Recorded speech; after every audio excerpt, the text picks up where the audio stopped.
December 21, 1916। ହେ ଭଗବାନ, ତୋତେ ଯିଏ ସବୁଠାରୁ ଭଲ ଭାବରେ ଜାଣେ, ସେମାନଙ୍କ ମଧ୍ୟରୁ ଜଣଙ୍କ ମୁଖରେ ତୁ ମୋ ସହ କଥା କହିଲୁ। ନିଶ୍ଚିତ ଭାବେ ଯେପରି ତୋ ଶିକ୍ଷା ଆହୁରି ଭଲ ଭାବେ ହୃଦୟଙ୍ଗମ କରିପାରିବି। ତାହେଲେ କ'ଣ ସାକ୍ଷାତ ଭାବେ ତୋ ନିର୍ଦ୍ଦେଶ ଶୁଣିବା ପାଇଁ ମୁଁ ଅକ୍ଷମ ଥିଲି? ତଥାପି ବର୍ତ୍ତମାନ ମୁଁ ଠିକ୍ ଭାବେ ବୁଝିପାରୁନି ମୋତେ କିପରି ଚାଲିବାକୁ ହେବ। ତୁ ତ ଜାଣୁ କି ପରମାନନ୍ଦ ମୁଁ ଲାଭ ନ କରିବି ତୋ ପ୍ରସାଦରେ ଯଦି ମୁଁ ସର୍ବାଙ୍ଗୀନ ଭାବେ ଦିବ୍ୟ ପ୍ରେମର ଅଗ୍ନିକୁଣ୍ଡରେ ପରିଣତ ହୋଇଯାଏ, ଯେଉଁ ପ୍ରେମ ତୋ ସନାତନ ସତ୍ତାର ଆଦି ଓ ଉଚ୍ଚତମ ଅଭିବ୍ୟକ୍ତି, ଯେଉଁ ପ୍ରେମ ଏ ଜଗତରେ ଯୁଗପତ୍ ତୋରି ସତ୍ୟ ଏବଂ ଯେଉଁ ସଳଖ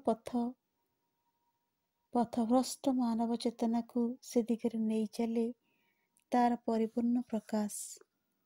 ଦିନ ଥିଲା ଯେତେବେଳେ ମୁଁ ଆସ୍ପୃହା କରୁଥିଲି, ଆକାଂକ୍ଷା ଓ କାମନା କରୁଥିଲି।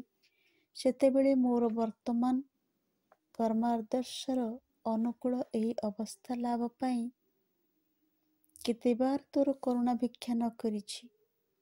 ଏବଂ ସେତେବେଳେ ସେହି ସମୟରେ ମୋର ମନେ ହେଉଥିଲା ଯେ ଯେତେବେଳେ ମୁଁ ଅହଙ୍ଗତ ସକଳ ପସନ୍ଦ ଅପସନ୍ଦରୁ ମୁକ୍ତ ହେବି, ସେତେବେଳେ ତୁ ଏହି ପାର୍ଥିବ ବ୍ୟକ୍ତି ସତ୍ତାଟିକୁ ପୃଥିବୀ ପୃଷ୍ଠରେ ତୋର ଦିବ୍ୟ ପ୍ରେମର ପ୍ରକାଶ ଯନ୍ତ୍ର ଭାବେ ବରଣ କରିନେବୁ।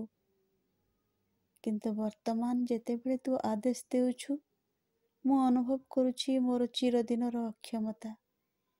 ଏତେ ଦିନ ଧରି ମୋର ବିଶ୍ୱାସ ଥିଲା ଯେ ମୁଁ ଜାଣେ ପ୍ରେମ କ'ଣ, କିନ୍ତୁ ବର୍ତ୍ତମାନ ଦେଖୁଛି କୌଣସି ସ୍ଥାନରେ ଏପରି କୌଣସି ବସ୍ତୁ ନାହିଁ ଯାହାକୁ ପ୍ରେମ ନାମରେ ଅଭିହିତ କରାନଯିବ। ସୁତରାଂ ବିଶେଷ ଭାବେ ପ୍ରେମ ନାମରେ ନାମିତ କରାଯିବ ଏପରି କିଛି ନାହିଁ। ତାହେଲେ ଏଇ ଯେଉଁ ବସ୍ତୁଟିର ସଂଜ୍ଞା ନିରୂପଣ କରିପାରୁନି, ପୃଥକ୍ ଭାବେ ଧରିପାରୁନି, କିପରି ଭାବେ ତାହା ହୋଇଉଠିବି? ତଥାପି ଗତକାଲି ତୁ ମୋତେ ଦେଖାଇଦେଲୁ ତୋର ଅତି ଶକ୍ତିମାନ ଓ ଅତି ମୂଲ୍ୟବାନ ଏକ ଅବଦାନକୁ ଅନ୍ଧକାରର ଏକ ଆବରଣ ମଧ୍ୟରେ ମୁଁ ବନ୍ଦ କରି ରଖିଛି। ହେ ଭଗବାନ, ମୋର ସମଗ୍ର ସତ୍ତା ତୋର ବାଣୀ ଅନୁସରଣ କରିବା ପାଇଁ, ତୋ ବିଧାନର ଅନୁଗତ ହୋଇ ଚାଲିବା ପାଇଁ ଉନ୍ମୁଖ। କିନ୍ତୁ ତାର ସ୍ଥୂଳ ଚେତନାରେ ବର୍ତ୍ତମାନ ଜ୍ଞାନ ନାହିଁ। ସେ ବୁଝିପାରେନା ତୁ ତ ତାଠାରୁ କ'ଣ ଚାହୁଁ। ବର୍ତ୍ତମାନ ତା ପ୍ରେମର ନିଷ୍କ୍ରିୟ ଅବସ୍ଥା ସେ ସ୍ପଷ୍ଟ ଭାବେ ଅନୁଭବ କରେ ଏବଂ ତୁ ତାକୁ ସକ୍ରିୟ କରିବା ପାଇଁ ଚାହୁଁ। କିନ୍ତୁ ଗୋଟିଏ ସ୍ଥିତିରୁ କିପରି ଭାବେ ଅନ୍ୟଟିକୁ ଯାଇ ହେବ, ତାହା ତା ବୁଦ୍ଧିର ଅଗମ୍ୟ।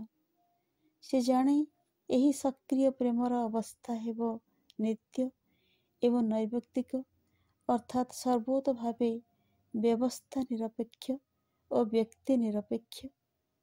କାରଣ କୌଣସି ବିଶେଷ ପରିସ୍ଥିତି ବା ବ୍ୟକ୍ତି ଉପରେ ତାର ଏକାନ୍ତ ଅଭିନିବେଶ ରହିବ ନାହିଁ। ଏ ଦିଗରୁ ସେ ହେବ ବର୍ତ୍ତମାନ ନିଷ୍କ୍ରିୟ ପ୍ରେମର ଯେଉଁ ଅବସ୍ଥା, ତାର ଅନୁରୂପ, ବିଶୁଦ୍ଧ, ଅବ୍ୟୟ, ଅପୌରୁଷେୟ।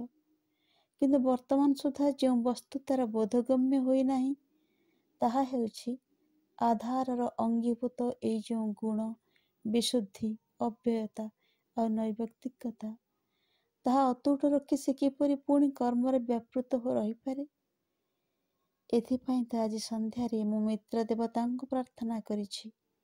କାରଣ ମିତ୍ର ହେଲେ ପ୍ରମୂର୍ତ୍ତ ପ୍ରେମର ସତ୍ୟ।